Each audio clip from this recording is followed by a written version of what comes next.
আগরতলার Khudiram Basu English medium স্কুলে সপ্তাহব্যাপী নিপুণ ত্রিপুরা কর্মসূচিকে ঘিরে ছিল নানা আয়োজন। হর ঘর তিরঙ্গা ও নিপুণ ত্রিপুরা বার্তাকে সামনে রেখে শিক্ষার্থীদের মধ্যে মৌলিক শিক্ষা ও দক্ষতা বৃদ্ধির সচেতনতা কর্মসূচি নেওয়া হয়। এদিন সকালে স্কুলের ছাত্রছাত্রীদের নিয়ে একটি বর্ণাঢ্য র্যালির আয়োজন করা হয়। র্যালি শেষে স্কুল প্রাঙ্গণে বৃক্ষরোপণ করা হয়। পাশাপাশি পড়ুয়াদের জন্য স্মার্ট ক্লাসের ব্যবস্থাও করা হয়। Nipun in literacy, nipun in numeracy এবং নিপুণ ইন লাইফ এই তিনটি বিষয়ের উপর বিশেষ গুরুত্ব দেওয়া হয় 7 দিনের এই কর্মসূচিতে।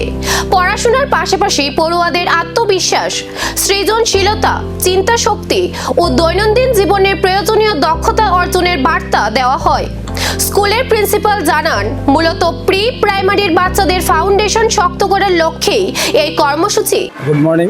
আজকে আমাদের ক্ষুদিরাম বসু ইংলিশ মিডিয়ামে এনইপি 2020 উদ্যোগে 3 আগস্ট ও 10 আগস্ট পর্যন্ত নিপুণ ভারতের যে কর্মসূচি নেওয়া হয়েছে, তারই আজকে শেষ দিনে আমাদের বিদ্যালয়ে প্ল্যান্টেশন ড্রাইভ এবং প্লাস্টিকের উপর সেমিনার এবং বাচ্চাদের মধ্যে এই যে অ্যাওয়ারনেস করার জন্য এই কর্মসূচি নেওয়া হয়েছে।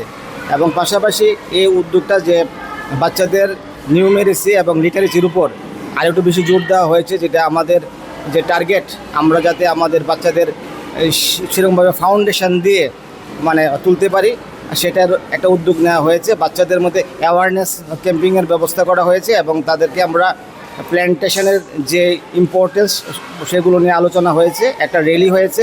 এবং পাশাপাশি আমরা এই যে ডিজিটাল ক্লাস, এই ডিজিটাল ক্লাসের উদ্যোগও বাচ্চাদের মধ্যে আমরা অ্যাওয়ারনেস করেছি। এবং যে বিকশিত ভারতের যে মূল উদ্দেশ্য বা লক্ষ্য, সেটাকে সামনে রেখে আমরা আমাদের বিদ্যালয়ের যে বিভিন্ন কর্মসূচিগুলি আমরা এগিয়ে নিয়ে যাচ্ছি। আমরা মেসেজ যাচ্ছি যে ফাউন্ডেশন যদি মজবুত হয় তবে ভবিষ্যতও উজ্জ্বল হবে। নিপুণ ত্রিপুরার এই বার্তা কি পৌঁছাবে প্রতিটি ঘরে? সময়ের উত্তরই দেবে সেটা।